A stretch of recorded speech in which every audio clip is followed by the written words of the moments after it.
Bom, pessoal, boa noite a todos, todas e todes.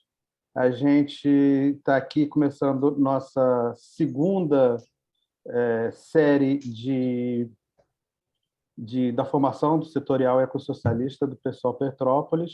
E hoje a gente está aqui, então, com o Marco Antônio Perruso, vulgo Trog, professor de Sociologia da UFRJ, da Universidade Federal da Rural.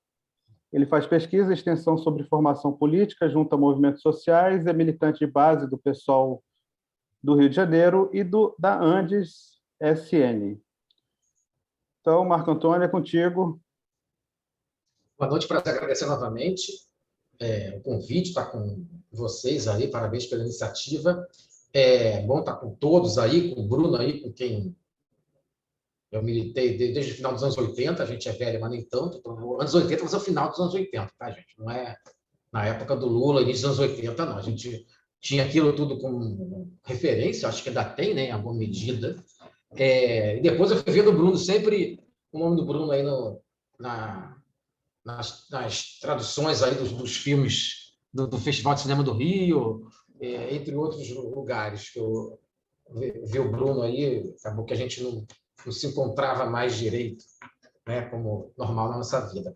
Bom, eu sou professor, já foi colocado, de Sociologia da Rural do Rio, sou formado pela UFRJ, pesquiso até hoje intelectuais, o chamado pensamento social e político brasileiro, especialmente ligado aos movimentos sociais, à esquerda, e depois de ter feito o movimento estudantil, enfim, fui um tempo do PT nos anos 90, cheguei a ser até secretário de juventude do PT estadual nos anos 90, depois, já nos anos 2000, fui para o PSOL, um pouquinho depois, né? Acompanhei, mas só me filiei um pouquinho depois por enrolação com burocracia, né?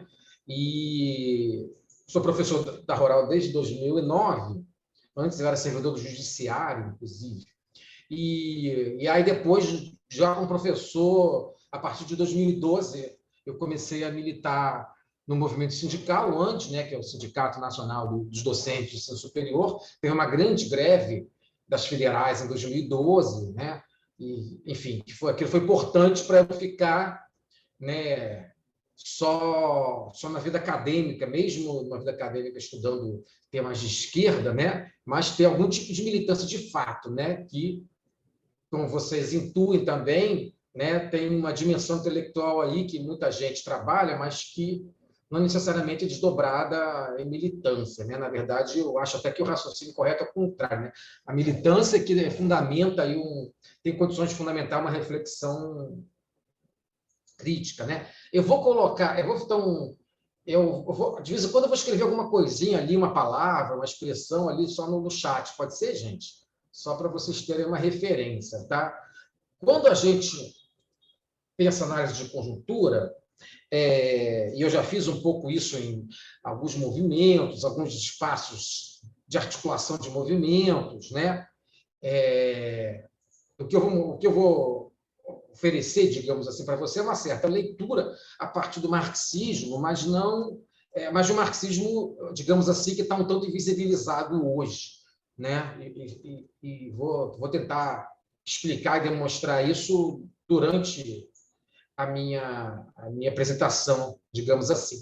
Mas o importante não é marxismo, é pensar um pouco a produção do pensamento vinculado às lutas sociais, né? E aí o marxismo é valioso por ser isso, né? Não pela genialidade do Marx, né? Ou de alguns homens brancos europeus lá do século XIX, mas por essa vinculação com os movimentos sociais. Então, tem outras teorias sociais outras expressões políticas que são muito importantes para pensar uma análise de conjuntura a partir de uma certa leitura política do mundo, que é uma leitura social, que tem seus fundamentos culturais, né? Então, nós somos marxistas, temos anarquismo, temos uma série de pensamentos, de formulações intelectuais contra-hegemônicas, podemos pensar contra a cultura, podemos pensar uma série de movimentos, né? Inclusive o movimento ecológico, né? De um modo geral, assim como outros, né? Como alavancadores, como ancoradores de pensamentos críticos, de pensamentos que podem estar envolvidos com a luta, né? Com a luta social, né? Bom, então, eu vou falar, eu vou tentar falar no máximo meia hora, tá, gente? Pode ser? Eu não sei, depois a gente abre. Se eu estiver falando muito, vocês podem me interromper, me avisar, não sei. Se eu estiver falando muito rápido também. E podem, enfim, fique à vontade para vocês imporem a dinâmica do que vocês precisam, tá? A depender de como é que eu estou andando, vocês vejam o que achar melhor para vocês, tá?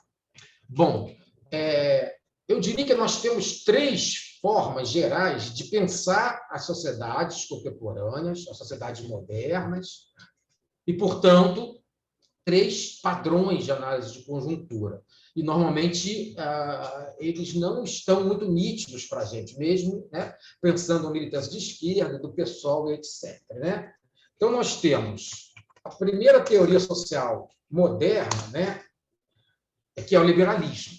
Né? O liberalismo original, depois ele vai se ramificando e vai se complexificando, né? Tem várias correntes também, assim como, de um modo geral, qualquer grande matriz de pensamento, né? Mas, de modo geral, o liberalismo ele produz uma visão da sociedade moderna, que, aliás, é uma visão de qualquer sociedade, no tempo e no espaço, né? Que é baseado na ideia de indivíduo, né? O indivíduo é o centro epistemológico de uma análise liberal, né? Então, o indivíduo é o centro da ontologia liberal, né? Vocês conhecem um pouco essas palavras, imagina, claro, né? Epistemologia, ontologia, né? Se tiver qualquer dificuldade ou, enfim, divergência, podem colocar, tá? E qual é a visão do liberalismo em geral até hoje, que se reproduz até hoje?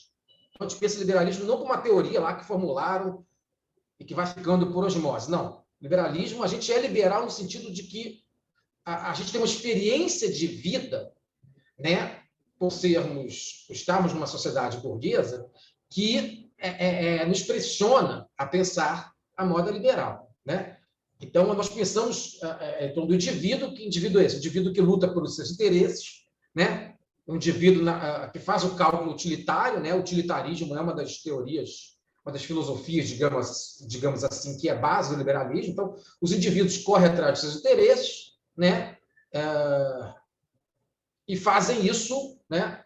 Eles são gradiente, né, da sociedade, os indivíduos fazendo isso, que eles inevitavelmente fazem, quer queiram, quer não, lutar pelos seus interesses, eles conformam o espaço do mercado. Né? Então, para os liberais, tudo à nossa volta vai se estruturar mais cedo ou mais tarde com o mercado.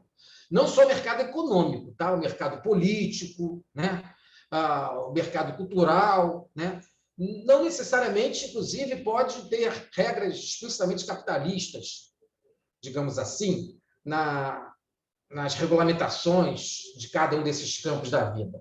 Mas essa é a forma, de um modo geral, de o liberal ver o mundo. E no caso do Brasil, né, que a gente vai ver aqui do ponto de vista marxista, né, que a gente vai ver melhor daqui a pouco, né, a gente vai ver como uma sociedade da periferia do capitalismo, né? E esse é um debate que a gente não vai poder explorar muito aqui, mas, no caso dos liberais, eles tendem a ter uma mesma visão da sociedade brasileira, né? Que é uma visão que entende que o mercado é o ente do progresso, né?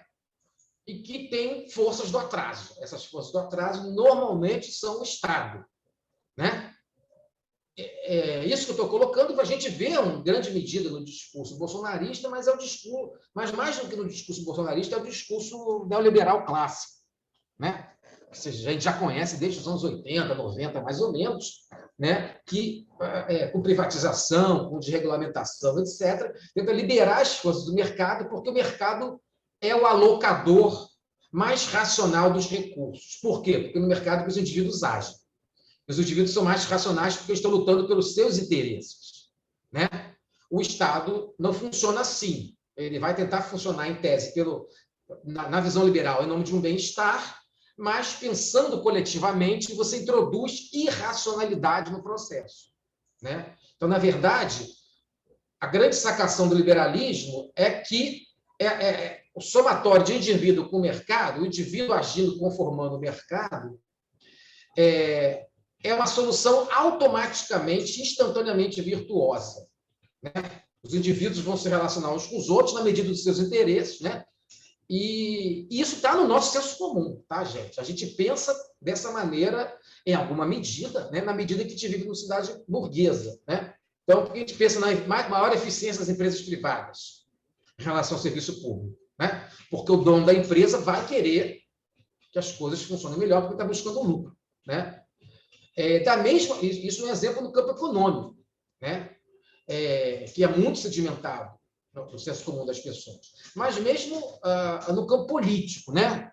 Em que cada indivíduo vai defender seus interesses, mas o resultado não é uma guerra de todos contra todos, né? O resultado é um resultado virtuoso, porque os indivíduos são sujeitos da razão, né? Então, o resultado é que cada um luta por si, mas a sociedade melhora coletivamente, não na medida que a gente pensa coletivamente, mas na medida que cada indivíduo pensa em si, né? Isso que formulou aí, por exemplo, originalmente, né? Foi Stuart Milton, né? Mas tem vários outros pensadores importantes, né? E quando esse raciocínio é aplicado na realidade brasileira, como eu falei para vocês, nós temos uma visão dualista da sociedade brasileira, em que o mercado expressa o progresso, né? E o mercado expressa o progresso, e o Estado expressa o atraso, né? O mercado expressa o desenvolvimento, expressa o avanço, né? Expressa a modernização, que é um grande termo aí, importantíssimo, e o Estado representa as forças do atraso, da letargia, da ineficiência, que é um discurso que vocês conhecem. No Brasil, o principal formulador dessa visão, né, e talvez até hoje mais utilizado, é um autor muito importante, que é o Raimundo Faoro, né, que era, inclusive, um pensador liberal, um pensador progressista, porque era presidente da OAB na época da ditadura militar, né? Então, ele é um autor muito importante, fundamental lê-lo, né? Mas é ele que formula essa matriz de interpretação dualista na chave liberal, né? Que é repetido até hoje aí, né? Tem até um ou outro bolsominho aí que consegue falar que, né, consegue entregar, né, que o pensamento, a formulação dele é do Raimundo Faoro, né? Isso não quer dizer que os bolsonaristas sejam de fato liberais, tá? Esse é um outro debate, talvez a gente possa tangenciar aqui. Nós temos uma outra visão, né, oposta a essa, em grande medida, e que está muito invisibilizada hoje, como de fato ela está invisibilizada no que de fato ela é, porque ela se apresenta de outra maneira, digamos assim. E isso não por uma conspiração, mas eu vou tentar explicar isso também, na minha leitura, claro, né? Que é a visão, né, nacionalista, né, do mundo moderno. Essa visão não trabalha com a ideia, fundamentalmente com a ideia de indivíduo, trabalha com a ideia de povo. Então, já tem aqui um elemento de estranhamento aí, né? Porque povo, muita gente usa povo, né, de modo geral, né? Muito se usa no marxismo povo, e aí tem todo um debate também que a gente não vai poder entrar, possivelmente, a não ser que vocês demandem, né? Porque, na verdade, na leitura nacionalista, ao contrário do que temos no liberalismo, né, nós não temos um mesmo ente em todos os lugares do mundo, porque a visão liberal é uma visão universalista. Todo o planeta Terra é composto por indivíduos, né? Assim como nós veremos já, a leitura marxista vai dizer que todo mundo é composto por classes sociais, né? Os nacionalistas, né, vamos lembrar que o século XIX, né, é também um século do nacionalismo, assim como do liberalismo e do marxismo na Europa, no caso, né? Os nacionalistas produzem uma teoria que não é universalista. Pelo contrário, é singularista, né? É particularista. Ele vai dizer que, né, as sociedades não são a mesma coisa em qualquer lugar. Não são nem um amontoado de indivíduos, né, lutando pelos seus interesses, conforme os liberais, e não são classes sociais em luta, uma dominando a outra, como no marxismo, que você já tem uma noção, mas a gente vai ver rapidamente, né? Os nacionalistas vão dizer que o importante é a unidade cultural e até étnica, antigamente, mais étnica, né? De um povo, né? Então, o mundo não é composto por indivíduos, né? Que são todos iguais em todo lugar do mundo, né? Que querem empreender, que querem defender seus interesses, e nem divididos entre burguesia, proletariado e mais alguns outros segmentos, alguns outros grupos de classe, digamos assim. Vai dizer que um conjunto de povos, cada um com suas características, cada um com o seu acúmulo cultural, com a sua performance política diferenciada e etc. Tá? E, no caso do nacionalista, o substrato é o povo, e cada povo vai constituir um Estado-nação. Né? É a visão muito comum na ciência política, né? É a visão comum mais na área de relações internacionais, né? Pela própria divisão das disciplinas das universidades modernas, contemporâneas, né? Mas a leitura nacionalista vai pensar os Estados-nação em relação uns com os outros, né? Esse é o gradiente. E para a leitura nacionalista, nós temos o diagnóstico contrário ao dos liberais. Na leitura nacionalista, né, que a gente pode chamar até de, sociologicamente, sou sociólogo, que é uma leitura funcionalista, tá? Os Estados-nação, eles que são os verdadeiros entes da modernidade, né? E o Estado é a força na qual se deve apostar. Por quê? Porque os indivíduos, né, para os nacionalistas, indivíduos lutando por seus interesses não resultam num somatório virtuoso, conforme os liberais pressupõem. Para os nacionalistas, né, indivíduos e grupos de indivíduos, inclusive, né, lutando pelos seus interesses, por exemplo, sindicatos, corporações, movimentos, cada um olha para o seu lado e o resultado, né, é caótico. Precisa ter um ente que pensa o todo da sociedade, que vai atender ao todo da sociedade. Esse ente vai ser o Estado, né? E muitas vezes esse Estado ele vai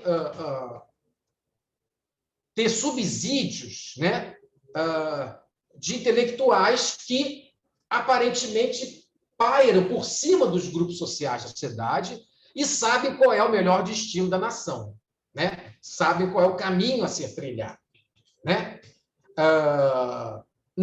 Nós temos aqui de novo um dualismo, no caso brasileiro, né? Mas qual é o dualismo, né?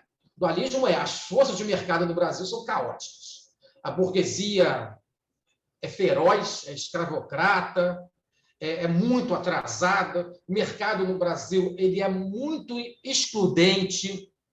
A burguesia brasileira ela é muito mesquinha, tem pouquíssima visão, né? Vocês estão lembrando de alguns discursos que estão em voga aí, que se pode entender de esquerda. Na chave que eu estou colocando, não são leituras de esquerda, são leituras nacionalistas. Tá? E, portanto, o mercado é o atraso, né? Tem o sinal político inverso. O mercado é o atraso, né? É o tradicional, né? E precisa ser domado, precisa ser controlado pelo Estado. Caso contrário, ele arranca o nosso couro, né? Isso não deixa de ser verdade, né? Mas, num outro chaveamento analítico, que vai ser no marxismo, que a gente pode pensar. Portanto, no caso dos nacionalistas, o Estado é o grande ente capaz de modernizar o Brasil, né? E o mercado precisa ser, de alguma maneira, domesticado, né?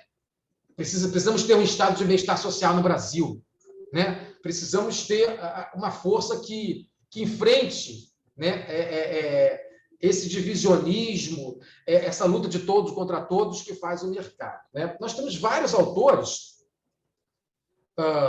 mas, de um modo geral, tanto à direita não liberal, quanto a uma esquerda, né? Esquerda entre aspas, né? Ou chamar uma esquerda nacionalista, né? A gente poderia citar vários autores no mundo, no Brasil, né? No caso do Brasil, né, temos inúmeros, mas podemos pensar, por exemplo, talvez o mais importante, que é o Oliveira Viana, que foi um dos ideólogos do varguismo, né, do Estado Novo, né? Mas é aquela galera antiliberal lá, crítica da República Oligárquica Liberal, né? E que entendia que o Brasil tinha que se modernizar, precisava se modernizar. O nosso mercado, os nossos liberais eram umas porcarias e, portanto, precisávamos recorrer ao Estado, né? Que no caso dos países, voltando ao marxismo, nos casos dos países da periferia do capitalismo, né? Não podia se confiar nas forças do mercado para termos o desenvolvimento. Precisaríamos ter Estado presente, né? Então, podemos pegar a figura do Vargas como concretizador disso, né? Quando ele faz a revolução com nome liberal, mas é uma revolução antiliberal, ainda que seja uma revolução democrática e que resultou numa ditadura logo depois, Estado Novo, né? Então, a nossa história do Brasil é muito complexa, né? Assim como tudo.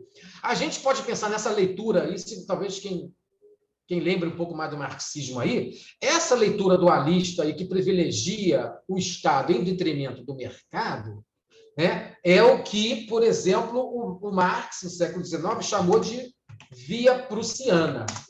Ele vai perceber que a Alemanha, né, a Alemanha e a Itália estavam atrasadas em relação às potências originais da Revolução Industrial, né? Inglaterra, França, né? E, portanto, não poderia se passar pelas mesmas etapas, né? Não era o caso de ter uma revolução burguesa clássica, né? E sim de ter uma burguesia que se alia aos antigos senhores feudais numa aliança conservadora por dentro de um Estado autoritário, né? Que seria capaz de fazer produzir uma via forçada para o desenvolvimento, né? Então, temos no caso do século XIX, com a via prussiana, o Bismarck, né? E o grande personificador, não da via prussiana, mas de uma força burguesa do Estado, seria, enfim, o próprio nazismo, o fascismo, etc. Né? Tudo bem por enquanto, gente? Só, enfim. Tá? Isso aqui tem uma certa leitura, tá? E claro que a gente pode pensar em vários autores marxistas brasileiros que eram muito influenciados por essa leitura nacionalista, tá? Nelson Werneck Sodré, Alberto Passos Guimarães, tem vários autores importantes, e essa é uma questão importante que vai reverberar no nosso debate de hoje, né?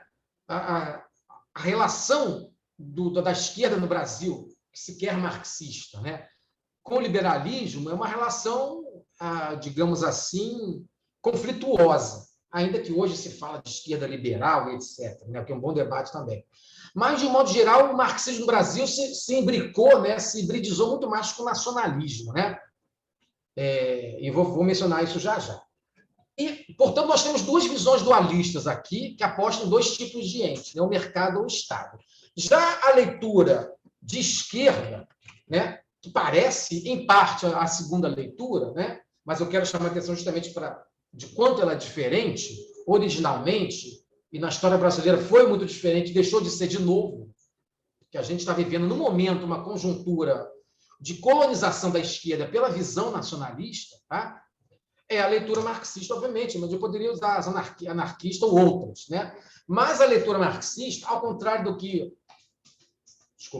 um certo senso comum possa sugerir, o marxismo não aposta no ente Estado, né, como o modernizador, né? O marxismo, inclusive, é um bom debate isso, mas o marxismo é também um crítico da modernidade capitalista, né? A gente vai ver isso ainda. Mas, de modo geral, o sujeito, né, o sujeito histórico, o sujeito social do marxismo não é o mercado dos liberais nem o Estado dos nacionalistas, né? São as classes trabalhadoras. Né? E aí, quando a gente fala classes trabalhadoras, já estou aqui mais usando Thompson, tá? Que é um importante marxista britânico, tem vários outros aí, né? Que vai para essa classe trabalhadora de um modo mais amplo, né? Não é só o operariado de fábrica, né? É todo mundo que vive vendendo a sua força de trabalho, seja lá onde for, né? É claro que tem a diferença de centralidades entre setores da classe trabalhadora, enfim, mas a classe trabalhadora se constitui como tal, né? Ou pode se constituir pluralmente, inclusive, né? No espaço sindical, no espaço de moradia, no espaço da questão racial, no espaço da questão de gênero, no espaço da a questão identitária mais ampla e outros, né?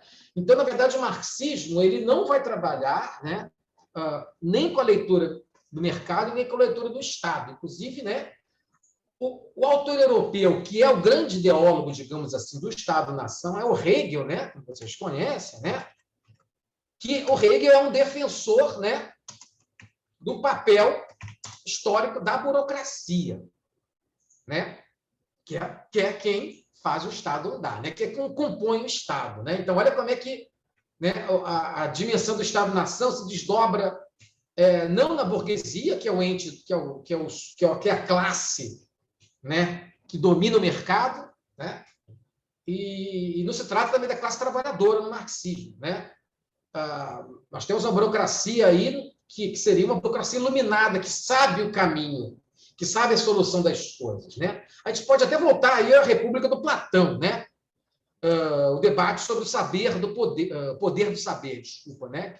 Que vem desde Platão, na Antiguidade, né? Dizia que o governante teria que ser um sábio, né? Podemos passar pelo Augusto Comte, o positivismo, né? Que é o governo, né? De certa maneira, dos cientistas, né? O cientificismo, que é muito forte no Brasil e que é um dos fundamentos do nacionalismo brasileiro, seja à direita, seja à esquerda. Né? No caso do marxismo, o sujeito é a classe trabalhadora. Por meio do quê?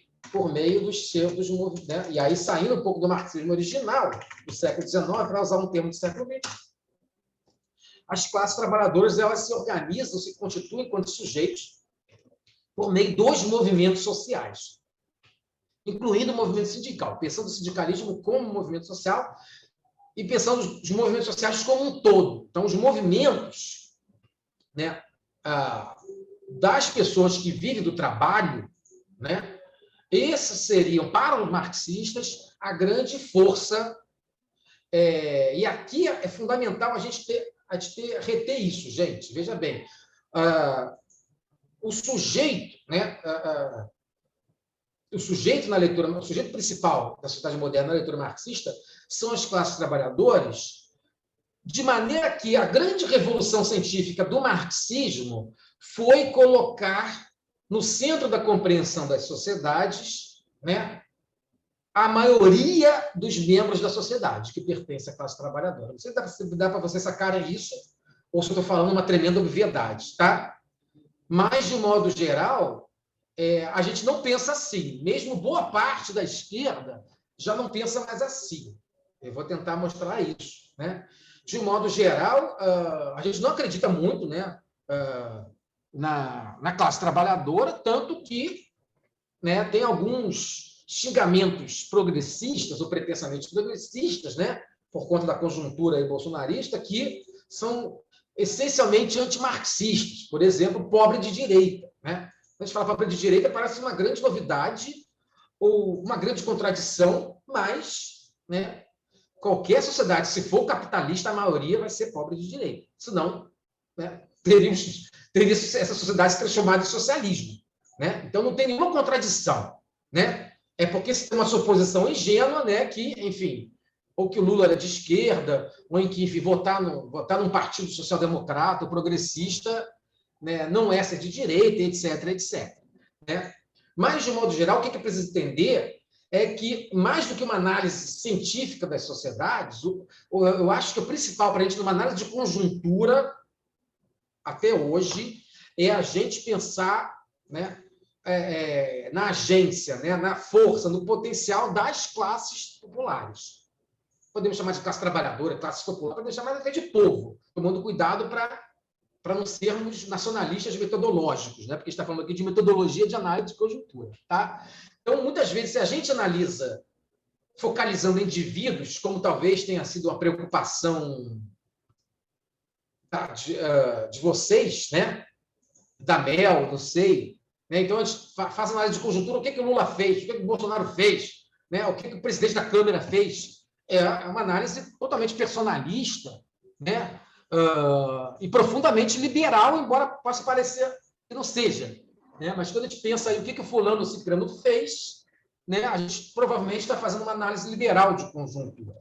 Também, quando a gente fala pensa em termos dos estados-nação, né? Pensar que na velha, quem é mais antigo aí que lê vai lembrar, nas velhas formas, aí, por exemplo, do brizolismo, né? As perdas internacionais, né? Então, o que um Estado mais forte faz com o outro mais fraco, né? Vou mencionar todo um debate sobre imperialismo já, né? Dentro do tempo que dá, né? Então, quando a gente pensa que é o Estado que faz isso ou aquilo, né? Também estamos pensando, né? Nacionalisticamente, ao analisar a conjuntura, né? Quando a gente busca a constituição das classes, a sua consciência, os seus movimentos, as suas propensões, né? As suas intuições, a sua capacidade de luta, aí sim a gente está pensando de modo marxista, né? Então, socialismo, qualquer transformação, numa leitura marxista, como está pensado aqui, que eu quero crer, se eu não estou enganado, né? É uma análise mais fiel ao marxismo original e ao melhor do marxismo, digamos assim, dos séculos 20 e 21, a gente tem que sempre pensar, apostar, né, na classe trabalhadora de um modo geral, né? E nessa classe trabalhadora como força de transformação por meio dos seus movimentos sociais. Por quê? Porque nós costumamos, muitas vezes, pensar isso em termos da democracia liberal, que é burguesa. E a democracia liberal burguesa funciona como mercado. Ainda que ela ocupe o espaço social do Estado, digamos assim, né? A gente muitas vezes pensa, né, a política, de um modo geral, como mecanismo de mercado, né? Alocação de recursos, né? Então, agora, por exemplo, o Freixo fez um cálculo pretensamente racional de como é que mais eficazmente ele alocaria recursos para ele crescer, né, na trajetória política dele. A gente pensa tanto a política dessa forma que a gente pensa a política como carreira, mas pensar como política como carreira, né, é pensar meritocraticamente, que é a expressão do pensamento liberal, né? Quando a gente fala de meritocracia, né, é a ideia do empreendedorismo, né? Mas muitos dos nossos políticos, mesmo à esquerda, eles praticam uma política meritocrática, né? Mesmo se apresentando como esquerda, né? Não vou ter a carreira tal, depois ter que subir, né? Vereador, deputado, governador, blá, blá, blá. Né? A própria militância, muitas vezes, a gente faz isso, né? Ah, isso aí eu não faço mais não, estou muito velho para fazer essas coisas, ou da base, ou não sei o quê, né? Então, enfim, isso é pensar a moda liberal, né? Então, vai reproduzir, não adianta, vai reproduzir a sociedade como mercado, né? Bom, eu acho que isso é fundamental e que costuma ser mais ausente de muitas análises de conjuntura, é pensar as classes sociais, é pensar a força delas. Mas aí não é só isso, não é só pensar as classes nelas mesmas, né, gente? É pensar em termos da dialética, as relações entre as classes, as relações de força, né? Porque as classes existem uma em função da outra, como vocês sabem, né? A burguesia proprietária dos meios de produção, ela, né, só consegue ser burguesia porque ela contrata, né, alguém que vende mão de obra, tá? E vice-versa, né? Então, qualquer classe só existe em função da outra, né? O que eu quero dizer aqui, tudo isso, traduzindo a leitura marxista para o Brasil, como já foi traduzida por vários autores, né? De um modo geral, e hoje a gente está numa conjuntura, há cerca de 10 anos, mais ou menos, eu diria, uma conjuntura em que o marxismo brasileiro foi colonizado pelo nacionalismo, em grande medida, né? Nós temos uma conjuntura em que muitas vezes o que se apresenta como marxismo é, na verdade, nacionalismo, né? E vou dar vários exemplos aqui. O que eu quero dizer com isso é o marxismo, né? Quando vai, como teoria social, que dá centralidade nem ao mercado e nem ao Estado, mas assim os movimentos sociais das classes trabalhadoras, tá? Ele vai fazer uma outra análise das realidades, inclusive do caso do Brasil, né? Uma pequeno parênteses aqui, tá? Primeiro que é claro que existe tensão dentro do marxismo em relação a esse debate, né? Essa separação forte que eu estou fazendo entre marxismo e nacionalismo, tá? mais de um modo... Isso está, inclusive, no próprio Manifesto Comunista, né? Você vai ver no Manifesto Comunista, Marx e Engels falam lá, tanto ingenuamente, é claro que a luta de classe se dá em cada país, ou seja, em cada Estado-nação, né? Isso ficou mais claro na história da esquerda, na história do marxismo, na história das revoluções, né? Quando o Stalin formula, né, socialismo no seu país, na verdade, é uma fórmula nacionalista, né? E o Trotsky formula, né, a revolução permanente, né? Não quer dizer que o Trotsky está totalmente certo nisso, né? Mas o Trotsky vai formular uma teoria que vai inspirar uma esquerda marxista que seria legitimamente classista, que faria uma análise de classes da realidade brasileira, né? Que é a fórmula do desenvolvimento desigual e combinado. Você já ouviu falar disso, né? Tudo bem? Tranquilo, gente? Ou não? Alguém quiser interromper, pode passar o rodo aí, tá, gente? Essa fórmula do Trotsky vai ser traduzida e adaptada criativamente por alguns marxistas brasileiros. Tá? Ocorre o quê? Que a própria União Soviética, quando passa a ser stalinista, ou até antes, isso é um bom debate que não vai poder entrar aqui, né? A Terceira Internacional, a Terceira Internacional Comunista, que vocês talvez lembrem, né? Ela vai produzir um certo marxismo oficial, né? Chamado marxismo ortodoxo, marxismo dogmático, aí, e que faz uma leitura etapista, né? Do desenvolvimento capitalista mundial. Todo mundo aqui conhece etapismo, né, ou não? Né? De um modo geral, a minha geração, né, a geração de nós aqui que somos um pouco mais velhos, Bruno, sei lá mais quem aqui, que está na minha idade aqui, a Cris, nós nascemos numa esquerda que foi a esquerda que criou o PT e a CUT, né, do qual alguns de nós fizemos parte, crítico desse etapismo, porque o etapismo era a fórmula do antigo PCB pré-64. Né? Qual é a fórmula do PCB? Né? O Brasil, trazendo a experiência do marxismo europeu. Né? Tínhamos feudalismo, depois do feudalismo vem capitalismo, e depois chega o socialismo. Né? Para começo de conversa, mesmo Engels, por exemplo, no prefácio à edição russa do Manifesto Comunista, ele especulava que o feudalismo russo podia pular direto para o socialismo, por exemplo. Né? Então, esse etapismo é uma boa questão. Né? Mas isso virou regra, depois foi importado de modo tosco para as sociedades da periferia do capitalismo. Então, muitos autores marxistas importantes no Brasil, muitos intelectuais importantíssimos, adotaram a teoria do feudalismo no Brasil. Né? Então, o Brasil era feudal, e se o Brasil é feudal, né? Olha só, em Brasil tinha escravidão e a galera falava que o Brasil era feudal. Né? Para ver a força da teoria, né? Muitas vezes em detrimento da realidade. E o que o Brasil precisava, portanto, sendo feudal, é capitalismo. E temos aí o dilema, a contradição de boa parte da história da esquerda brasileira. Boa parte da esquerda brasileira, só que se entende como socialista, na sua história, passou a maior parte da sua vida defendendo que o Brasil precisava de capitalismo. Inclusive, hoje a gente defende um capitalismo mais moderno, menos escravocrata, mais classe trabalhadora protegida pelo Estado, blá, blá, blá, blá, blá, blá, blá. Então, essa é uma fórmula que dominou muito e voltou a dominar. Por que dominou muito e voltou a dominar? Porque teve um interregno importante na história brasileira, da esquerda, em que as teorias baseadas no desenvolvimento desigual e combinado prevaleceram. O que eu quero dizer com isso? Boa parte do PCB no Brasil defendia o quê? Nosso desenvolvimento nacional, nos anos 40, 50, 60. Todo mundo lembra disso, né? Desenvolvimento nacional é, obviamente, desenvolvimento capitalista. Porque só que na periferia do capitalismo, né, o mercado é uma porcaria. Ainda por cima temos o legado da escravidão. Então, o comunista brasileiro, da época, defendia o Estado contra o mercado.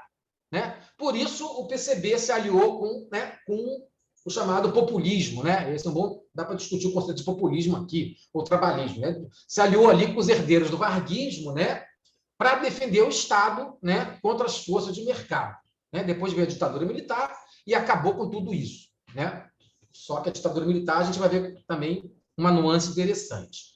Né? Ou seja, o PCB, os marxistas ortodoxos brasileiros defenderam em boa parte da sua trajetória uma leitura dualista, tal qual a leitura dos nacionalistas. Né? Apenas alguns poucos autores foram trabalhando uma leitura antidualista do Brasil, baseada na teoria do desenvolvimento desigual e combinado. Né? Pegar Mário Pedrosa, por exemplo, um dos primeiros trotskistas brasileiros. Né? Mas, de um modo geral, mas podemos citar outros, né? Mas, de um modo geral, os marxistas de uma nova esquerda que vai surgir a partir dos anos 50 e 60, os marxistas críticos do PCB e do populismo, chamado populismo, eles que vão formular isso. Né? Na academia, a gente sabe que eles são os marxistas uspianos, né?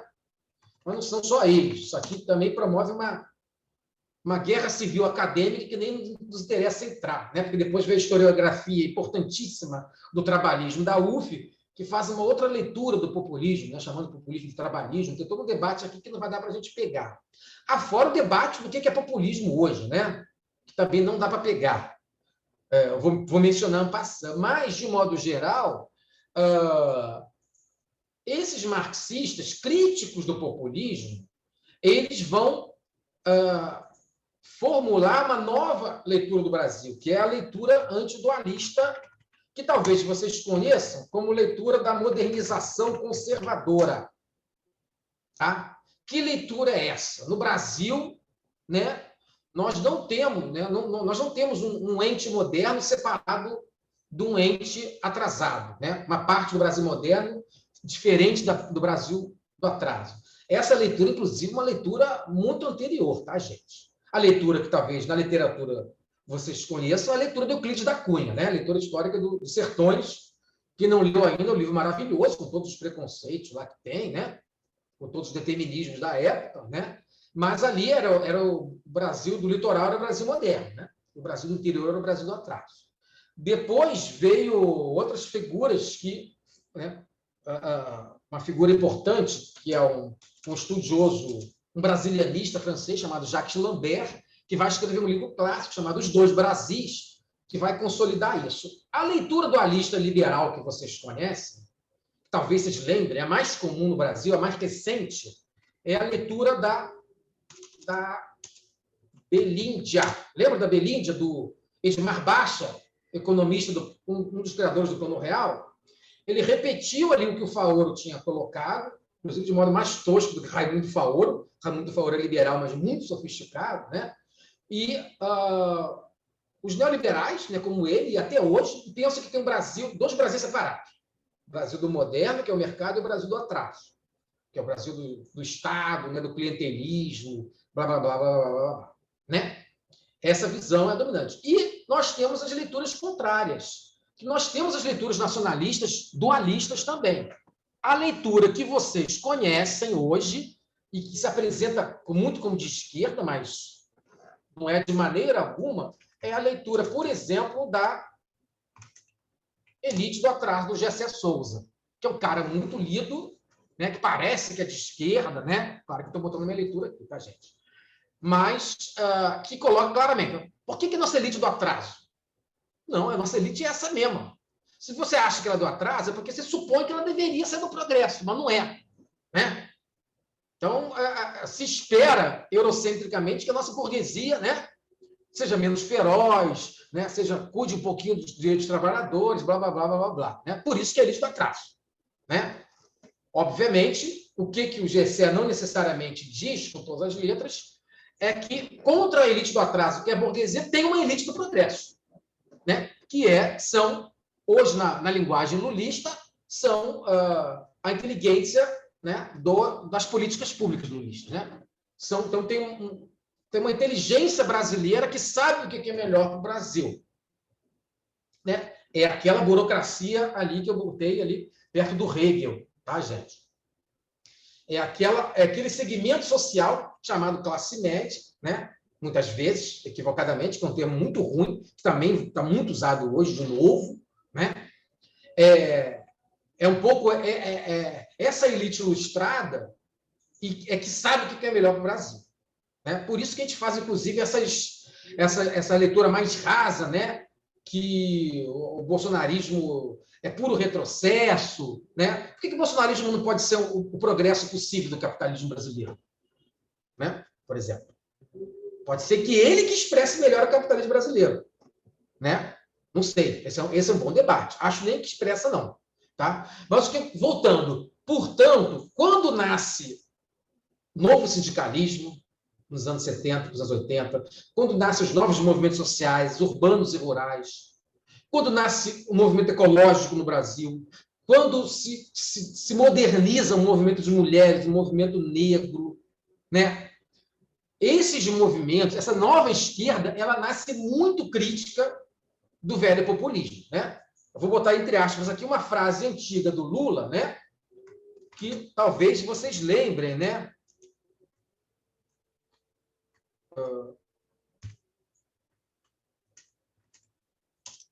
Desculpa, gente.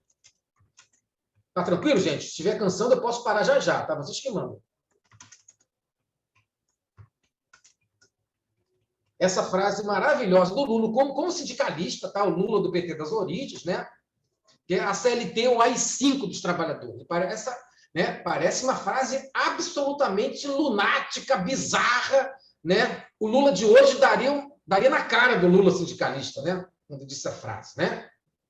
Por que a consolidação das leis de trabalho, que a gente defende desesperadamente, né, para os trabalhadores nós trabalhadores não sermos tão esculachados, né? Por que não é AI-5 dos trabalhadores? Né? Porque a CLT estatizou os sindicatos, né? Até hoje, no Brasil, nós podemos criar um movimento social. A gente pode. Sindicato, a gente não pode. A gente precisa pedir autorização para o Estado, né? Olha que coisa, que peso do Estado sobre os trabalhadores, né? O sindicalismo do Brasil até hoje é tutelado, né? Em grande medida, né? Ou seja, quando nasce o PT, quando nasce a CUT, quando nascem os movimentos que nos formaram, né? Eu, Bruno,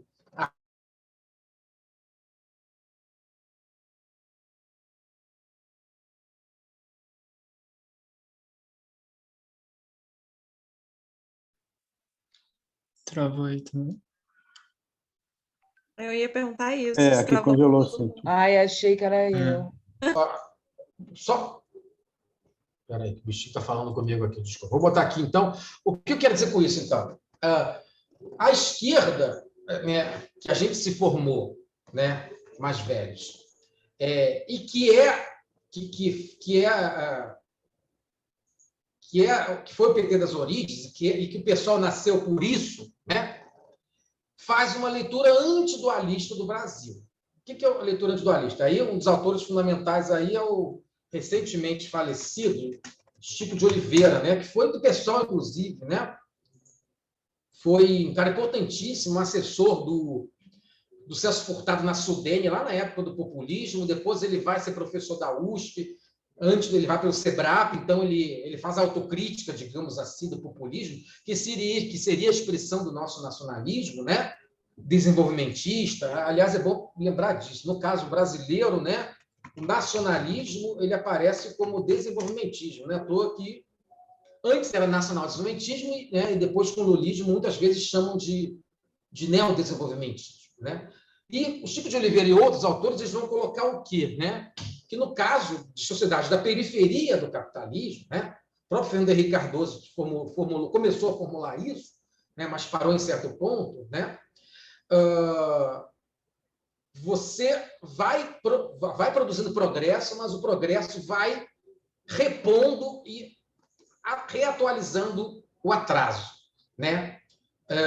Vou dar exemplos disso, né?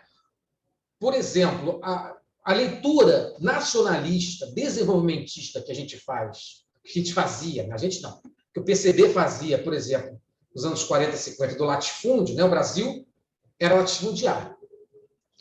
E o latifúndio era a expressão do feudalismo ainda. Então, o latifúndio atrasava o desenvolvimento capitalista no Brasil. Atrasava o desenvolvimento industrial, né? E o que Chico de Oliveira e outros vão entender, né?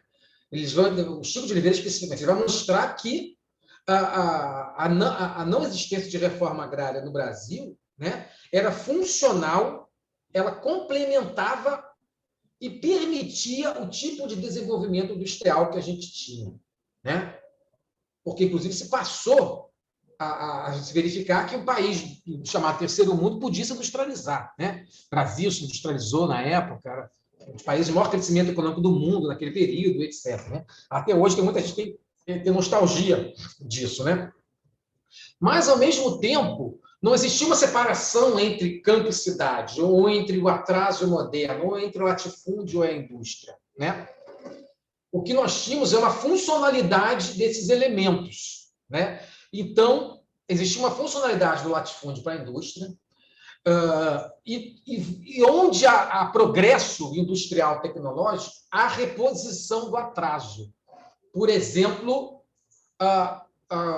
trabalho informal, né? O trabalho informal continuou no Brasil, o trabalho precário, vou lembrar, gente, né? CLT ela só era para o trabalhador industrial, para o trabalhador urbano na história brasileira, né?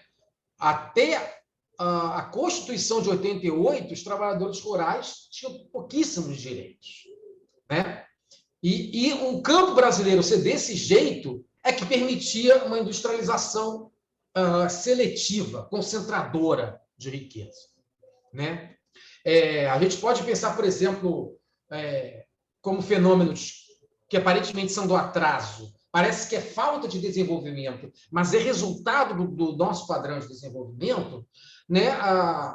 Os camelôs, por exemplo, né? É que hoje isso já virou passado para a gente, com a uberização, que é um outro debate que tem a ver com esse, mas que não vai dar para a gente fazer aqui também. Mas, de um modo geral, o trabalho informal ele não é um mundo à parte do trabalho formal.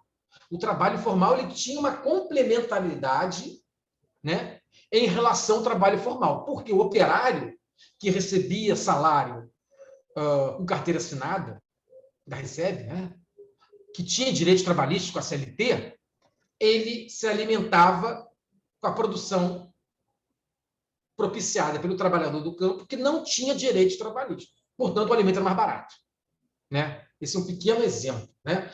As cadeias de produção da indústria envolvem um monte de trabalhos precários. Na própria indústria automobilística, nós tínhamos pequenas oficinas, pequenos concertos, né, biscateiros que fazem tudo. Ou seja, há no Brasil uma complementação entre o moderno e o atraso.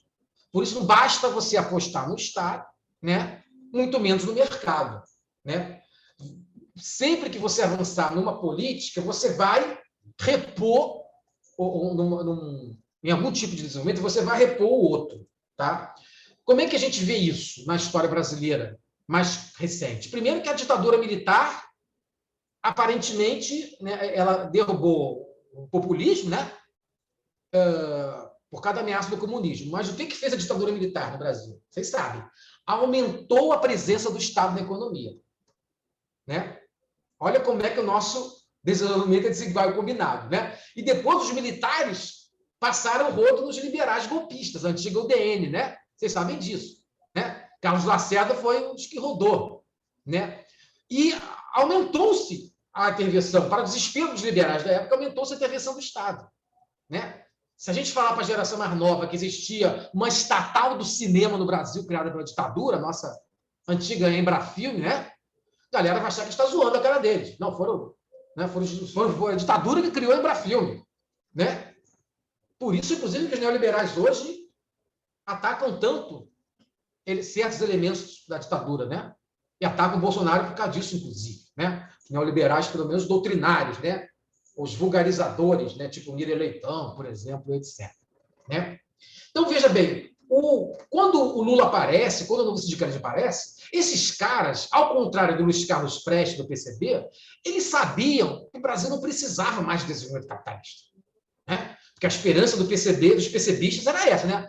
Mais desenvolvimento capitalista, que aí a gente vai ter uma classe trabalhadora maior, a industrialização significa eliminar o latifúndio, né? Balela, a gente nunca fez reforma agrária até hoje, né? E com isso a gente vai galgando as etapas para o socialismo. O Lula já é um filho da modernização conservadora. Ele já é um filho do desenvolvimento capitalista. Então ele não fala que nem o Prestes, não, nós precisamos de mais desenvolvimento capitalista, né? Tanto que o PT não nasce com o léxico, né, a gramática nacional-desenvolvimentista, né? Porque o desenvolvimento já tinha se dado. Resultou nisso aí, um Brasil com mais concentração de riqueza ainda. Né? E aí para lembrar, né, a crítica do marxismo, né, e isso é uma coisa estranha, ainda que seja um tema dominante no terceiro mundo, mas se você pega um marxista muito eurocêntrico, né, ele estranha, pô, o comunista brasileiro só fala de desenvolvimento nacional. Tá? Se vocês procurarem, né, um texto que o Marx está preocupado com o desenvolvimento alemão, ou defendendo o desenvolvimento alemão, vocês não vão encontrar. Né? Não encontram mesmo. Vocês podem encontrar o Marx tudo da vida ali, porra, Alemanha atrás do cacete aqui, que é da Inglaterra. Né? Mas em nenhuma medida os marxistas do século XIX estão preocupados com desenvolvimento. Eles até acreditavam no desenvolvimento das forças produtivas, que é outro debate, né? Que vai bater mais no ecossocialismo. Né? Mas a esquerda brasileira, em boa parte, foi desenvolvimentista por ser etapista, por acreditar dualisticamente no desenvolvimento, mas quanto mais a gente se desenvolve, mais desigual o Brasil é. Mais longe a gente está do socialismo ainda. Né? Parece que a gente vai se aproximando, né? Mas em nenhuma teoria socialista a gente passa por um regime populista ou de conciliação de classe para chegar no socialismo. Tá? Ninguém formulou isso. Né? Então, a galera, quando a galera estranha que o lulismo, depois que foi sucedido pelo bolsonarismo, parece um absurdo numa leitura ingênua dualista. Não, a gente está melhorando, gente. Já deu, né, com o Lula, os governos do PT, as políticas públicas, a gente já deu uma certa segurada na ferocidade do mercado. Né? Então, agora a gente vai olhar para frente. Não. Né? Aí que pode ser que seja a hora do desastre aparecer, como apareceu. Né? Porque numa leitura baseada na teoria do desenvolvimento desigual e combinado, uma leitura antidualista, né, você vai ver o quê? Que todo desenvolvimento, todo progresso, ele vai repondo o atraso. Exemplo. Né? Exemplos, e aí são exemplos que eu dou já nas minhas pesquisas, na minha leitura do lulismo hoje, do bolsonarismo. Você pega, por exemplo, o Brasil, na época do lulismo, teve um dos períodos de maior crescimento econômico da nossa história, né, como vocês sabem.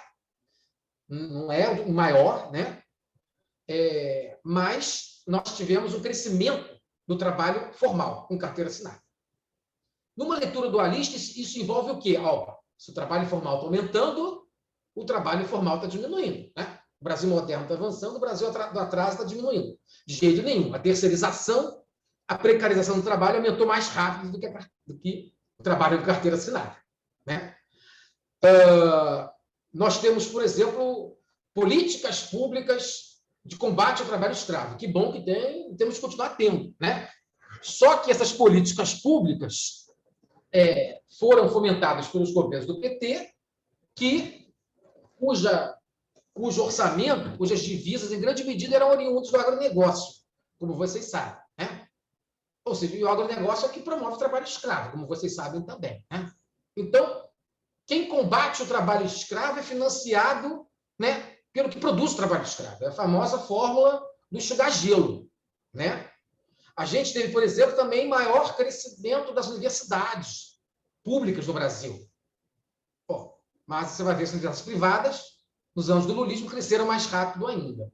Né? Nós tivemos mais emprego, mais educação, mas tivemos encarceramento em massa no Brasil só com o lulismo. Né? Encarceramento em massa no Brasil não se deu nos governos neoliberais do FHC, se deu nos governos do PT. Né? Obviamente, não só por responsabilidade do PT. Ou seja, nós estamos vendo que o progresso e o atraso eles vão avançando juntos. Né? E boa parte desse filme de terror que a gente está vivendo no Brasil, do ponto de vista da política superficial, né, é protagonizada, por políticos que também estavam nos governos do PT. Então, vamos lembrar, Eduardo Cunha votou nas políticas sociais do PT. Né? Esses caras do Centrão hoje, do Bolsonaro, estiveram com o Lula também, e estiveram com o Fernando Henrique antes. Né? Porque o Centrão expressa bem essa mediação entre o moderno e o atraso no Brasil. Né? Vou dar uma parada, porque senão, né, coitado de vocês também. O que eu acho importante é a gente pensar como é que as classes no Brasil se movimentam em função dos padrões de desenvolvimento. a gente teve no lulismo diminuição da consciência de classe no Brasil, a ponto da classe trabalhadora, em sua maior parte, galera, tem gente que ainda não acredita, não quer acreditar nesses números, mas a maior parte da classe trabalhadora votou no Bolsonaro, né? Senão, inclusive, tem gente que faz esse cálculo. Não, os pobres votaram mais no Haddad. Pô, então, se os pobres votaram mais no Haddad, então os pobres são minoria no Brasil, Miguel. Então, o Brasil já não é mais um país pobre, subdesenvolvido, né? A galera faz uns raciocínios dualistas que, empiricamente, não se sustentam, né? Então, numa leitura antidualista do Brasil, faz todo sentido, ou pode fazer todo sentido, que seja o Bolsonaro que suceda Lula. Porque o Bolsonaro é baseado no agronegócio, que foi sustentado e financiado pelo lulismo, pelo BNDES, etc., Banco do Brasil, né? O Bolsonaro é apoiado pelos militares, que foram apoiados dentro do lulismo, foram para o Haiti, né? Para matar os haitianos. Foi do lulismo que os tanques subiram as favelas pela primeira vez, né? Lembrar disso, não foi Bolsonaro nem Temer, né? Parece que a gente está falando de outro planeta quando a gente fala disso hoje, né? Então, os militares tiveram verba como nunca no lulismo, né? Foi o Centrão que foi alimentado pelo lulismo, né? Foi o conservadorismo evangélico neopentecostal, que é um dos buchas de canhão aí também, essa história. Parece que a culpa do Brasil está do jeito que está, é dos evangélicos pentecostais, né? Eles cresceram horrores sobre o lulismo, né? Teve carceramento em massa no Lula, teve aumento da violência. Se você pega os dados, pesquisas estatísticas sobre a violência no lulismo, sobre os governos do PT, né, a letalidade contra negros aumentou, a contra brancos diminuiu, nos dois casos pouco, né? Então, o racismo estrutural no Brasil continuou com o lulismo, né? Teve um efeito de um combate na superfície das políticas públicas, mas na produção do racismo, da violência, né, isso continuou. Vou dar uma parada aqui para você dialogar, senão eu falo demais. Desculpa, gente. Então, um pouco a ideia é essa, pensar que o PSOL, que hoje, em boa parte, está colonizado pelo lulismo, né, ele está escorregando para análises dualistas, pensando mais numa chave nacionalista e antiliberal, quando, na verdade, nós somos, né, a esquerda que o PSOL quer ser, pelo menos quando o PSOL foi criado, é uma esquerda antiburguesa no sentido mais amplo, seja o liberalismo, que é pior do que o nacionalismo no Brasil, mas seja também na chave nacionalista, né? Eu acho que é bom, enfim, a gente... Não sei se eu ajudei, se eu atrapalhei aí vocês, gente.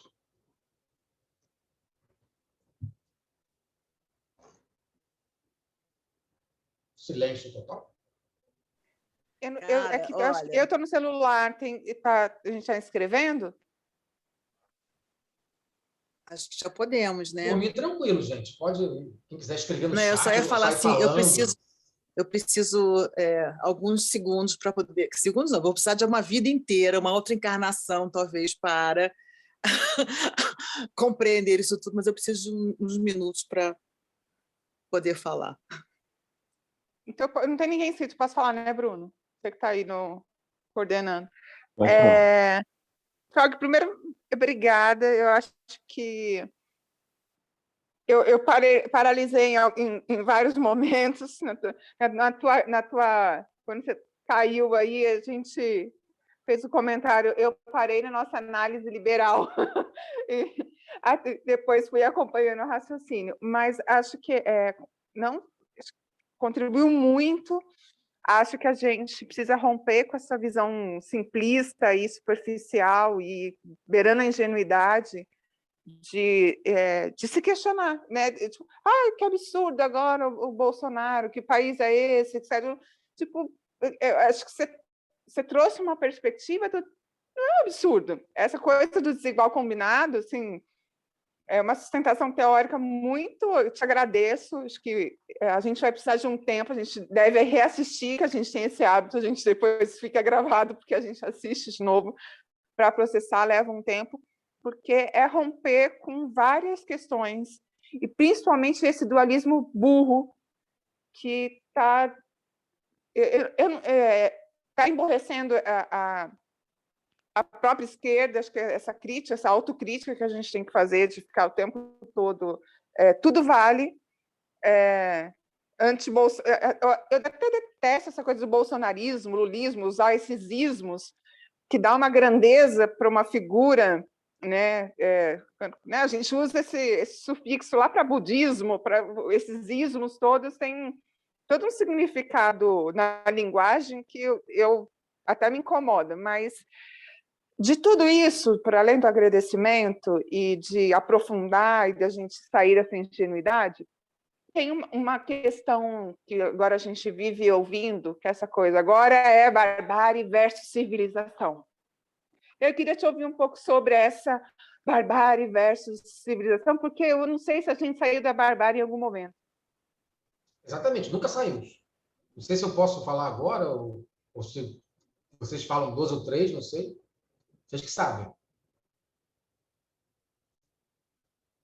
Bom, ninguém se manifestou, toca aí. Eu vou falar rapidinho. Essa dualidade que foi acionada agora, esse dualismo que foi acionado agora, a civilização barbárie, é o mais antigo. É o dualismo do Euclides da Cunha, né? Que é um dualismo antipopular, né? Porque justificou, era condizente com o massacre de Canudos pelo exército brasileiro, né? A gente tem outros. Porque quando a gente fala de civilização versus barbárie, a gente está supondo que a sociedade burguesa civiliza, né? E o marxismo, já pelo menos desde a escola de Frankfurt, já não acredita mais nisso, né? Isso é um bom debate também, né? Mas o que eu acho importante é que a gente supõe, quando a gente fala que agora a gente retroceder para a barbárie, é não compreender os possíveis caminhos do desenvolvimento capitalista no Brasil. Se a gente supõe que o desenvolvimento capitalista sempre um desenvolvimento linear, a gente está sendo pior ainda do que burguês, está sendo iluminista, né? E vários chavões iluministas são utilizados contra o Bolsonaro, por exemplo, de jeito muito tosco, né? Tipo, a ciência destrói mitos, né? Nossa, tem colega meu, antropólogo, falando do meu, pelo amor de Deus, você não é antropólogo, não pode falar que a ciência destrói mitos. A gente estuda os mitos, a gente não necessariamente quer destruir mitos, né? Mas está se supondo que o nosso desenvolvimento capitalista é linear, que o capitalismo no Brasil é capaz de ser um capitalismo humano, né? É capaz de nós termos um estado de bem-estar social, é capaz de a gente ter, se a gente tiver maior intervenção do Estado, é capaz de a gente ter mais direitos humanos, sociais, trabalhistas, né? Isso tudo são suposições extremamente ingênuas, iluministas, dualistas. São suposições liberais, inclusive, pensando na educação, num papel redentor da educação. Por isso que a gente precisa falar, né? Foi o Brasil mais educado que votou no Bolsonaro. Foi um Brasil menos educado. Tá? Um Brasil com mais capital cultural, porque era o Brasil com mais universidades que o Lula criou, um Brasil com maior escolarização, né? Então, a gente está supondo que a educação, essa suposição não é nossa, era dos liberais, no máximo do Brizola. A gente sabe que a educação pode reproduzir também. Claro que a gente defende a educação, mas se for uma educação, né, tem um certo efeito, uma educação liberal, e tem um outro efeito, uma educação, sei lá, Paulo Freireano, por exemplo, né? Então, na verdade, quando a gente faz esse dualismo, a gente está entregando um pouco a nossa leitura de que são dois mundos distintos, como se o Bolsonaro não fosse de um partido que sempre foi da base de sustentação dos governos do PT, né? Como se o Bolsonaro não tivesse apoio dos mesmos apoiadores do governo Lula, agronegócio, bancos, empreiteiros, etc., né? E por aí vai. Por que, da nossa ótica de segmentos da classe trabalhadora mais intelectualizada, como eu acho que seja o nosso perfil aqui, da classe trabalhadora não precária,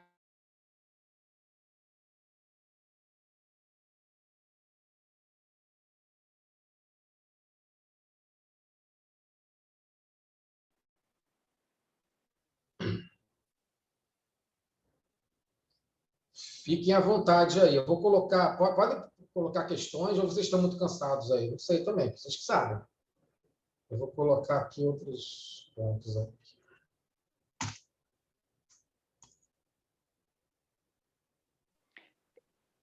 Eu tenho só mais uma coisa, se não tiver ninguém, que aí eu não sei se... Manda ver, então. Essa questão dessa consciência de classe, né, da classe trabalhadora, esse teu exemplo, a classe trabalhadora que votou no Bolsonaro e toda essa discussão que a gente tem de consciência de classe e dos anos todos que a gente viveu de uma transformação de uma classe trabalhadora em consumidores e parece que é meio que agora vocês têm poder de compra, então vocês têm direitos, né? Os direitos parece que virou e para quem tem muito pouco, aquilo era muito e diante disso tudo, acho que aprofundando, saindo da superficialidade, a minha pergunta é, óbvio que a gente não tem receita de bolo, mas o que é possível fazer diante desse cenário? Você deu o exemplo até das carreiras, né, das pessoas migrando da coisa da carreira política, mas pensando como um partido, pensando como o pessoal ainda resistindo e tendo um grupo pensante, a gente já sabe que tem vários PSOEs também. Mas a gente, voltando para a minha questão inicial, objetiva, saindo da superficialidade, tendo clareza que esse dualismo está nos emburrecendo, que caminho é possível? Tranquilo. Isso que você mencionou tem tudo a ver com o resultado do desenvolvimento capitalista no Brasil sob a hegemonia lulista. Deixa eu tirar a batata. O que nós temos? Veja bem, sob o lulismo, nós tivemos o fortalecimento do Estado, das políticas públicas, de várias políticas sociais importantes, não tenha dúvida. Mas o que nós temos ao mesmo tempo? Né? Um refluxo dos movimentos sociais, né? Até pelo menos o final da década, até mais ou menos 2010. Que, a partir de 2011, nós temos um crescimento, por exemplo, do número de greves, em todos os sentidos, né? Que depois chega até a jornada de junho de 2013. Nós tivemos várias greves em 2011, 12, 13, 14, até culminar com a greve geral de 2017, contra o Temer. Foi a maior greve da história do Brasil, né? Ou seja, olha só como é que o Brasil é complexo, mas é inteligível numa leitura antidualista. Nós tivemos fortalecimento do Estado sobre o lulismo, né? Mas tivemos, digamos assim, se a gente pega a força dos movimentos sociais, das organizações populares, como mensurador da consciência de classe, né? Nós tivemos uma diminuição. E todo o desenvolvimento capitalista, no caso com maior intervenção estatal, e não vamos entrar aqui no debate se o PT, o lulismo é neoliberal, ou neodesmentismo. O neodesmentismo é meio neoliberal, não dá para entrar aqui. Mas o que nós tivemos? Com o maior desenvolvimento capitalista, né, nós temos o quê? Do mercado, portanto, os liberais, nós temos o quê? Formação de consumidores. Por os liberais, né, o cidadão se forma sendo empreendedor, burguesia ou consumidor. Né? Todos, inclusive os trabalhadores. Né? Nós tivemos crescimento disso sob os anos do lulismo, porque né, o Brasil cresceu como nunca cresceu nos últimos tempos. Né? Então, obviamente, aumenta o espírito do capitalismo, se a gente for lembrar do Max Weber, né, que é um autor liberal importante, depois é trabalhado pelos marxistas também. Veja bem, o Estado, na leitura dos nacionalistas, ele cria cidadãos, mas cidadãos entendidos como consumidores não da esfera do mercado, mas como consumidores de políticas públicas. Né? Por isso que estava todo mundo feliz, inclusive os meus colegas da intelectualidade acadêmica, até 2016, pelo menos. Porque imaginavam, né? Não, então o Lula dá um monte de políticas sociais e como é que o povo agradece, né, a essa dádiva? Com voto. Né? Democracia liberal burguesa de baixa intensidade, que é característica nossa, também não vamos poder explorar isso aqui. Ou seja, enquanto o lulismo estava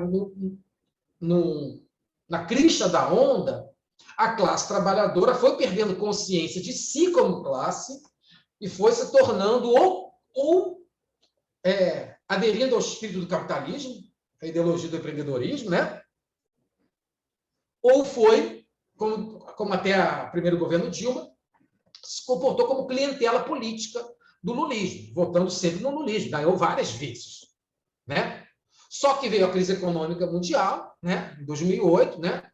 O Lula achou que não ia chegar aqui, né? Vamos lembrar, o Lula disse que a crise mundial seria uma marolinha, né? Nunca esqueço quando o Bolsonaro falou da gripezinha, né? Eu lembrei da hora do Lula, para que não se compara, né? Mas eu lembrei da hora porque, né? Se um populista, seja à direita ou à esquerda, ele tem sempre que ter uma visão da sua força maior do que é, né? Então a crise não vai chegar aqui. A crise chegou já na Dilma de forma brutal, né? E a classe trabalhadora, como clientela das políticas públicas lulistas, abandonou o lulismo porque essas políticas públicas entraram em refluxo também, não tinha dinheiro mais, né? E aí elas vão aderindo ao bolsonarismo. Ou seja, o medidor da força da classe trabalhadora não pode ser nem ela ser da ordem da esfera do consumo no mercado e nem da esfera de mera clientela de políticas públicas, que é a esfera nacionalista, que é a lógica nacionalista, né?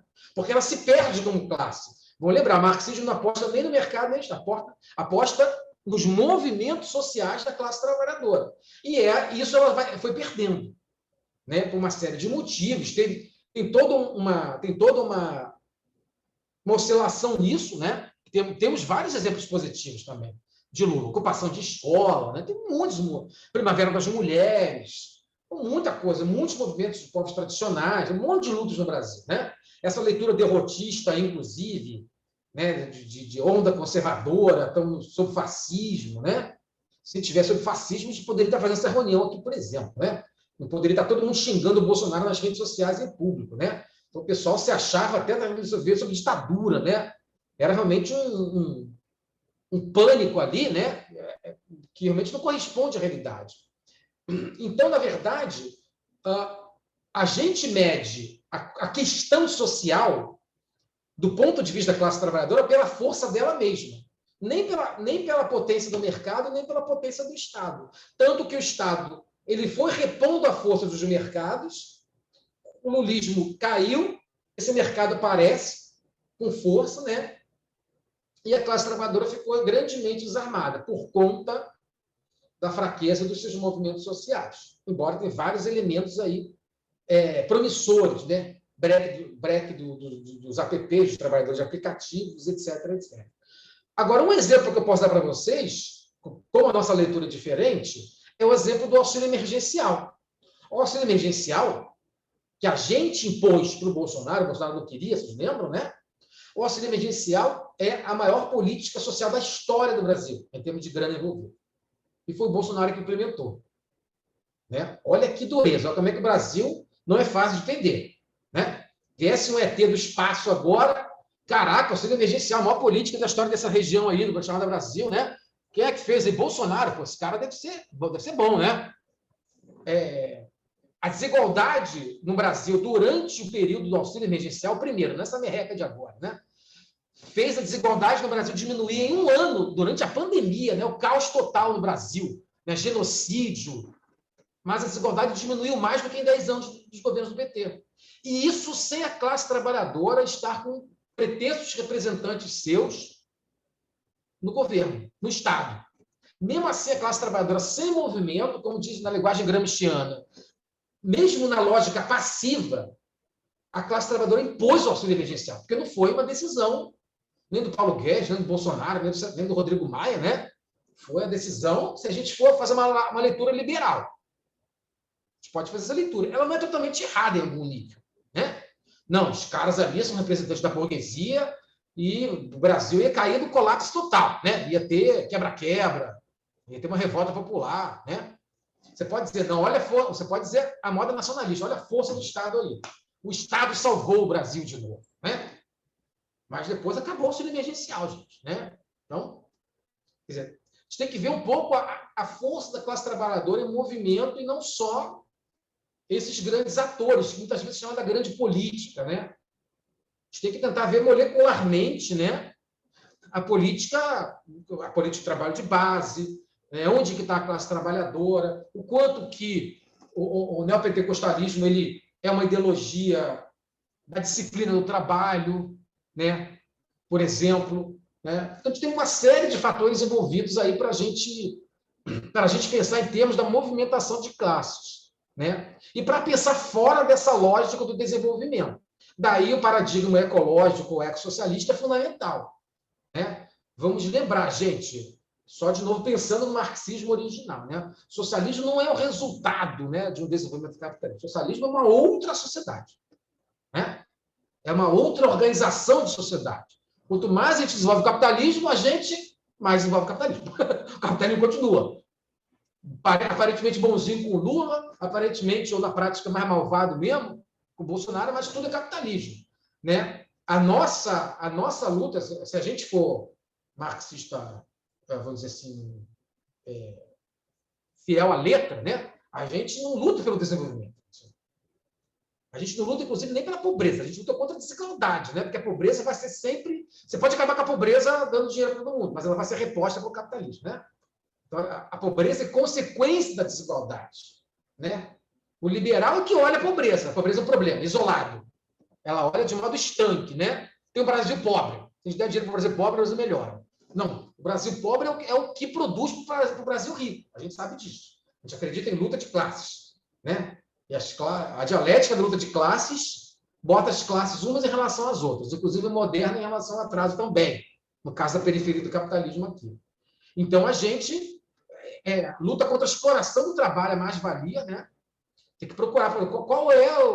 São poucos as figuras públicas do PSOL que lutam contra a exploração do trabalho. Né? Parece que a gente luta para ter menos exploração do trabalho. Porque a gente é contra a exploração do trabalho. E contra a alienação do trabalho, inclusive, né? Lembrar disso, né?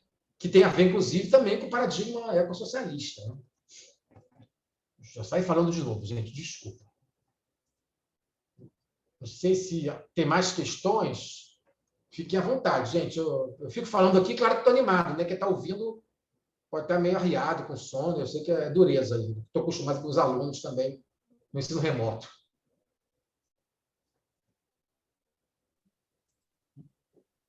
Socialismo. Fala, Cris, não te ouvi. Você estava... Você Oi. falou?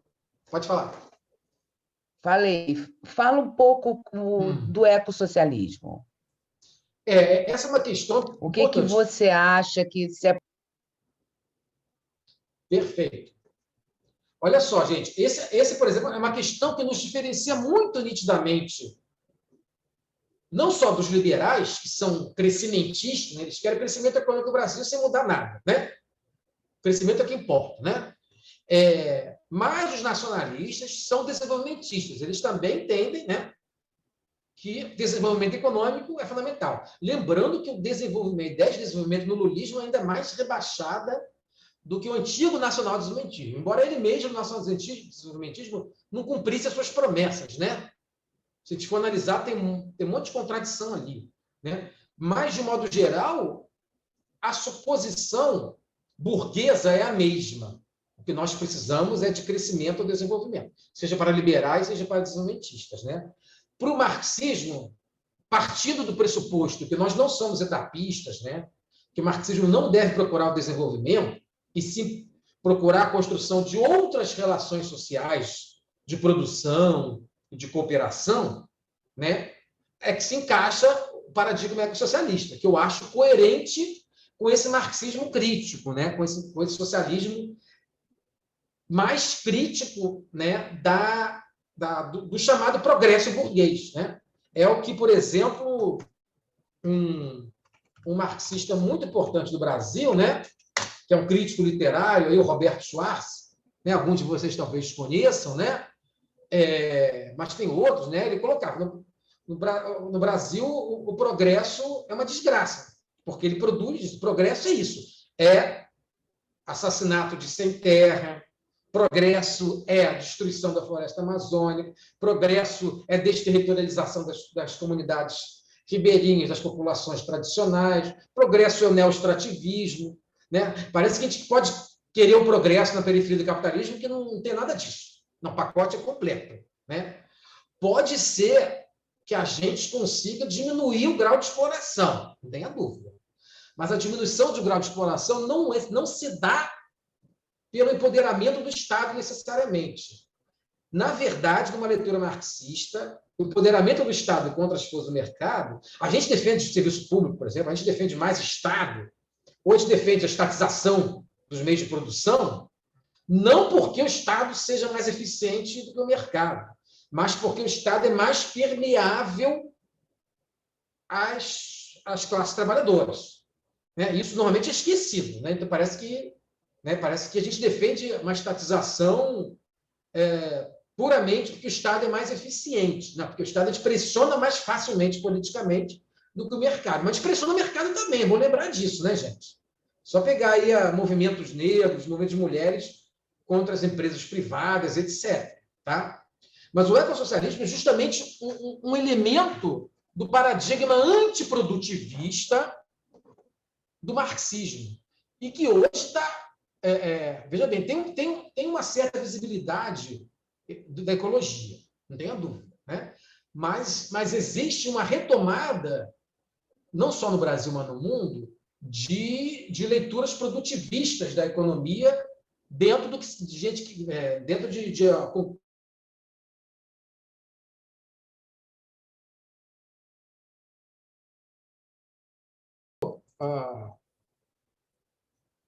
eu já tenho curso de formação, já dei com 2014, 2013 ou 2014, eu dei lá no pessoal, aqui no pessoal do Rio, na época, eu já fui do Executivo Municipal do pessoal aqui no Rio. Qualquer coisa eu posso voltar, enfim, ou indicar outras pessoas, tá?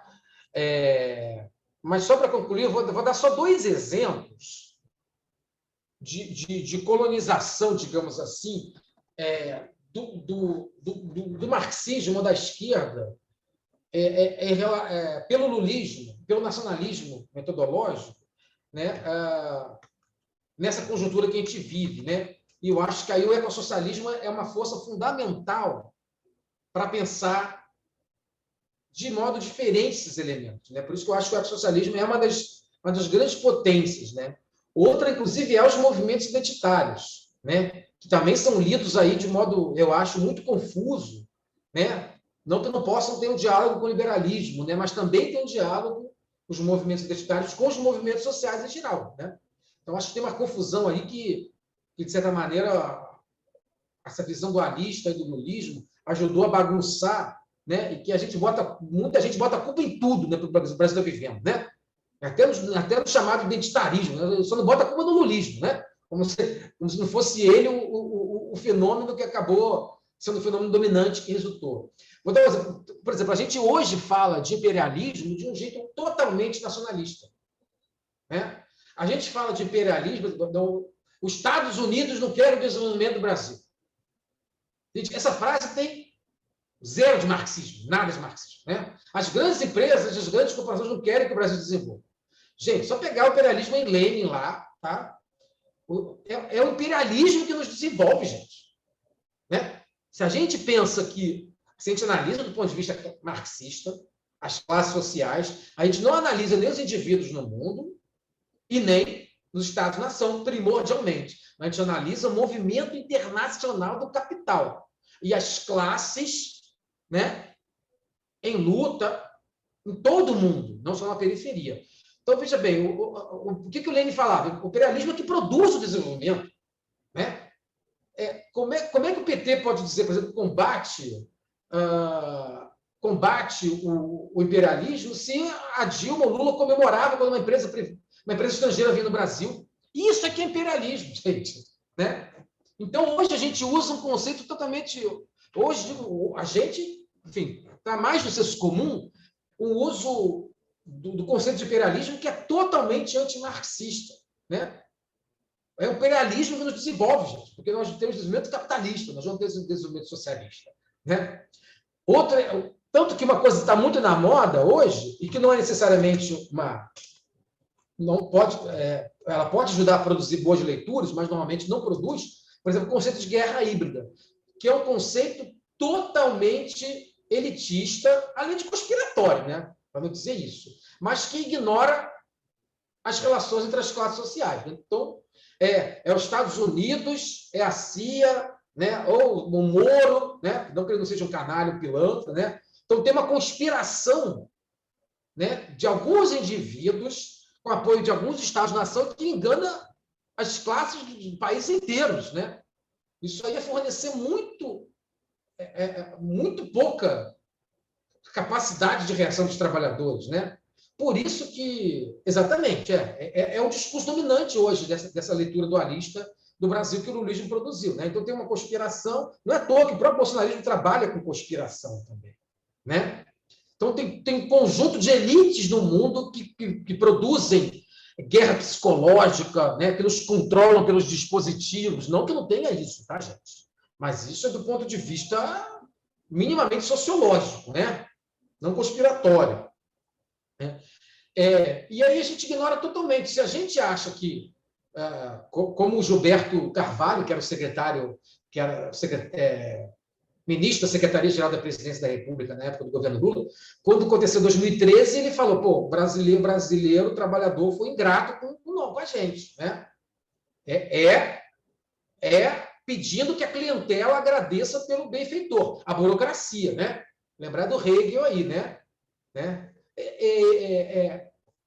Imaginar, por exemplo, que a classe trabalhadora foi injusta com Lula ou com o PT, né? O que, além de por ser um julgamento totalmente imoral, né? Totalmente sem base sociológica, né? Então, eu acho que tem uma série de formulações aí que viraram regra para o nosso campo, inclusive do PSOL, né? E que a gente tem que batalhar no dia a dia, porque para mudar essa correlação de forças, né? Como a gente fala, né? Só o caminho dos movimentos sociais, né? A gente não tem como empoderar o Estado contra o mercado se não tiver movimentos sociais fortes. Mesmo assim, se o Estado for o ente que a gente aposta, a gente não é marxista, né? O Estado, inclusive o Estado que a gente aposta a partir do movimento operário, é um Estado que suprime a burguesia como classe social, né? Não no sentido físico, né? Mas no sentido da estatização dos meios de produção, né? Não se pode assalariar ninguém, porque não se pode, assim como não se pode escravizar alguém, né? Esse é um objetivo socialista. A gente pode até discutir se isso ainda etc, etc, né? Eu acho que, por fim, que o ecossocialismo ele trabalha, um dos caminhos que a gente pode trabalhar a partir dos movimentos sociais para pensar o socialismo, né? A crítica ao capitalismo, não no sentido da moderação do capitalismo, não no sentido do aperfeiçoamento do capitalismo, né? Mas no sentido da criação de novas relações sociais de produção, cooperativas, né?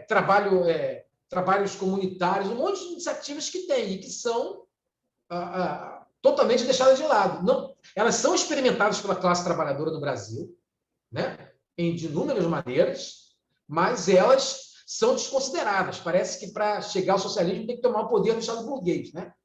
Quando a galera chega lá, né, o Estado burguês revira a galera, né, do avesso com uma facilidade incrível, né? Não tenha dúvida. Não sei se concluí bem para vocês, gente, se foi produtivo. Maravilhoso, Trog. A gente tem que estudar muito para poder... Foi ótimo. Foi incrível mesmo. Fique à vontade. Muita informação. Tranquilo. Eu posso, se você quiser, a gente pode acompanhar essa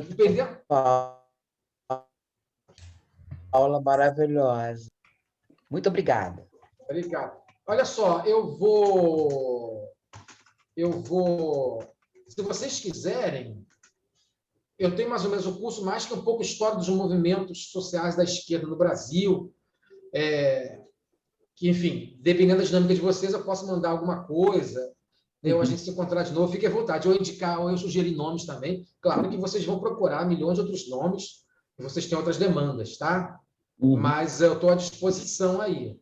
Eu vou colocar aqui também só no chat um merchan aqui do livro que eu organizei com outros 2 colegas, tá? Que faz um pouco um balanço aí desse período lulista, né? Para até a gente chegar mais ou menos onde a gente chegou, que é um pouco o que eu estou pesquisando hoje, né? Esse livro, eu sou um dos organizadores, junto com o Fábio Luiz Barbosa dos Santos, que é professor da Unifesp. Tem livros, inclusive, sobre a onda progressista na América Latina, né? E a Marinalva Silva Oliveira, que é professora da FRJ, uma militante importante, tanto do antes como do pessoal de Niterói, onde ela já foi secretária-geral. Esse livro ele é um mostrinho de uns 400 páginas, mas faz um certo diagnóstico do Brasil contemporâneo, né? Está disponível na Mauad aí, só porque eu acabei de lançar esse livro esse ano de novo, vou fazer outros lançamentos, né? E pode interessar a vocês aí. Eu posso mandar também outros textos, se vocês demandarem, aí esse PDF e tal, né? Seria muito legal, super obrigada. Eu posso mandar, de repente, para o Pedrão, só peço, por favor, para ele me cobrar, porque na correria, eu estou no meio de semestre remoto, mas eu posso indicar alguns textinhos em PDF que tem a ver com esse debate aí sobre a esquerda no Brasil hoje, o dualismo, né? Enfim, claro que essa é uma visão minha, né? Eu acho que a gente começou aí essa segunda série de formação com o pé, não vou dizer com o pé direito, não, mas com o pé de esquerda mesmo, assim. Eu acho que foi muito bom aqui. Acho que, pelo menos pelos comentários aí, quando você caía assim, nos comentários do pessoal que estava um pouco atordoado com as informações, mas eu acho que a gente pode pensar, talvez, no futuro, alguma coisa assim, de você voltar e tal. A gente tem que sentar e ver aí o que está sendo programado aí pelo nosso GT de formação. Não sei se o pessoal já pensou em alguma coisa, mas a gente certamente, acho que o pessoal vai querer alguma coisa aí no futuro de você voltar e tal. A gente pode conversar assim. Maravilha. Eu acho importante a gente ter um pouco, buscar esses nortes que não sejam os que estão mais à vista aí, que não estão nos ajudando, né? Pensar, por exemplo, o ecossocialismo, o chamado ambientalismo dos pobres, dos movimentos sociais latino-americanos, ou o debate do bem viver, né, na América Andina. Eu acho que nos ajuda a pensar nas classes trabalhadoras, nas classes populares como um todo, né? E não em nomes, né, que acaba reproduzindo uma leitura elitista, né? Tipo, o Lula expressa a soberania do povo brasileiro, né? Quer dizer, a classe trabalhadora não pode estar subordinada a nenhum nome, né? Ela é força histórica por si mesma, né? Não um outro nome, né? Um indivíduo. Enfim.